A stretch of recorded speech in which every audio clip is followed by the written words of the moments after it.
কেমন আছো সবাই? আশা করি সবাই অনেক ভালো আছো। আজকে আমরা এই ভিডিওতে বালকের সততা গল্পটি যিনি লেখক অর্থাৎ ডাক্তার মোহাম্মদ লুৎফুর রহমান তার পরিচিতিটি জেনে নেব। ডাক্তার মোহাম্মদ লুৎফুর রহমান 1889 খ্রিস্টাব্দে মাগুরা জেলায় জন্মগ্রহণ করেন। তাহলে তিনি কত সালে জন্মগ্রহণ করেন? 1889 খ্রিস্টাব্দে, এবং তার জন্মস্থান হচ্ছে মাগুরা জেলা। লেখাপড়া শেষ করে তিনি প্রথম জীবনে কিছুদিন শিক্ষকতা করেন, অর্থাৎ তিনি প্রথম জীবনে কিন্তু কিছুদিন শিক্ষকতা করে তার পেশা জীবন শুরু করেন। পরে ডাক্তারি হোমিওপ্যাথি ডাক্তার হয়ে তিনি পেশা গ্রহণ করেন, অর্থাৎ হোমিওপ্যাথি ডাক্তারের পেশা কিন্তু তিনি পরবর্তী জীবনে গ্রহণ করেন। তিনি অনেক উপদেশমূলক প্রবন্ধ গ্রন্থ রচনা করেন, অর্থাৎ অনেকগুলো উপদেশমূলক প্রবন্ধ গ্রন্থ কিন্তু তিনি রচনা করেছেন।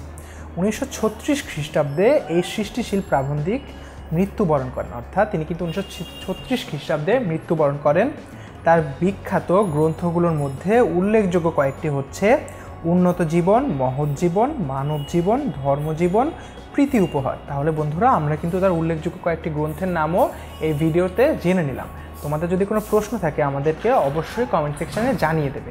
ধন্যবাদ বন্ধুরা।